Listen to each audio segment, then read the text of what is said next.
Jay Bills for Media Spotlight UK, and I'm here with the manager extraordinaire, business extraordinaire, Mams Taylor. Mams, first time properly meeting you, 24 hours removed for fight night. How are you feeling at the moment at this time? I feel great. I think it was a successful week so far, and we hope that it continues in that way. And I think we got a really exciting night of competitive fights. And of course, like the deal for the 5 years with DAZN, I mean, you know, from its inception, from Misfit Boxing as like an idea to now, how in your mind have you seen it like transform, and did you anticipate it would be as big as it is now, like people are talking about it so much? I love it. I'm so grateful for that. Honestly, I'm really grateful that we're able to entertain and inspire, and you know, whether it's negative or positive attention, we've got eyes on us right now, and I think it's a good opportunity to build something. We're building a universe here.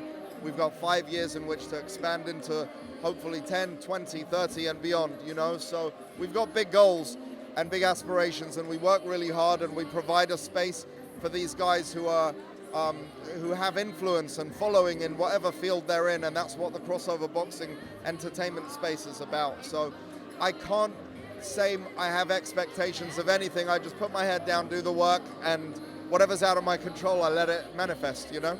And I just remember from Misfits 2, we're at the press conference, and I asked JJ at the time if he would like to team up with Logan Paul in WWE. Now, of course, now obviously JJ is, you know, committed to DAZN for 5 years.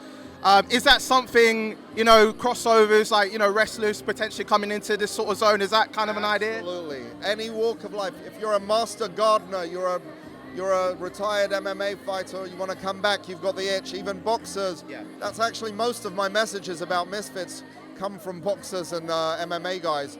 So, you know, I'm not discriminating against anyone. If you've got a following, you want to transform your lifestyle into becoming a boxer and trying it out. Obviously, there's enough people now to matchmake better and better as this pool grows. Yeah. So as the pool grows, I want to emulate the matchmaking in MMA more than boxing. No disrespect to boxing. Sure. But a lot of the matchmaking in boxing, your first 10, first 15 fights are to essentially pad your record, aren't they? So I want that to change. It's just we've got a shallow pool, so we've got less options, but it's growing very quickly. So let's say Mr. X, who's a gardener, Mr. Y, who's a makeup artist, they have a big following. Their fans want to see them fight each other. There's some feud, and they've got similar experience level. The Misfit stage is for them. And then you've got higher level competitors who've got more experience, and you put them up against each other. So you'll be seeing some new announcements about divisions we have and all this stuff, but you'll see. I don't want to say too much, but there's a lot coming. And finally, obviously, you know, the main event, Faze Temper and KSI, is looking to be a hell of a fight, very technically gifted. I feel it's going to be, you know, not to look past it, but then, you know, obviously the talks with Jake Paul and KSI. Obviously with KSI, you know, I've been speaking with people all week about potentially, you know, Slim to be facing KSI. Like Slim had called out that he should have been the main event instead of Faze Temper. But where are we at now in terms of that? Is that something of a future sort of fight potentially? I don't know what the next fight is. Sure. We know the Jake Paul fight is there. We're working on this. The next fight, what you guys have to consider is if you have a guy come in and they'll win 8 fights in a row, and if their fan base doesn't equate to putting it onto the big stage, I'm not going to lie to you guys about it like other organizations do.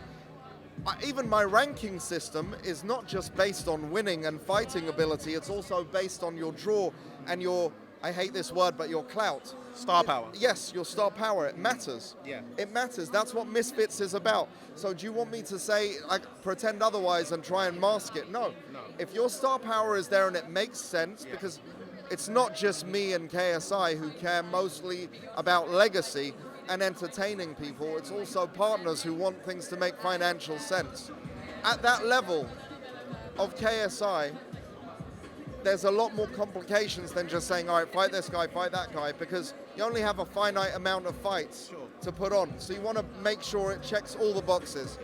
And that's the education I wish people would sort of start. I mean, there's a lot of people who get it, but there's a lot of critics who don't on socials and stuff. And who would you see as the breakout star, like in the future, in terms of like who you'd be seeing so far? Many of these guys. Dean the Great, Salt Pappy, Slim, Jay Swingler showing massive improvements. There's a lot of them. You know, they're all great. So Well, looking forward to seeing you tomorrow. Looking forward to the main event. Looking forward to the whole thing as a whole. Mams, appreciate your time. Likewise, thank And you. I'm loving the Louis Vuitton shades, by the way. they're a bit big for my face, aren't they? Ah, but you're styling out well. You know what I mean? I'm making it work. Yeah, you're making it work. You know the type of person that wears sunglasses indoors. I've heard it, but let you say your side. I've heard it's a blind man, a wanker, or a cowboy. Well, you have been wearing, so you're more of a cowboy. You have been I'm wearing a the real outfits. cowboy. I'm a real cowboy. All right. All right, pleasure, man. Thank you so much.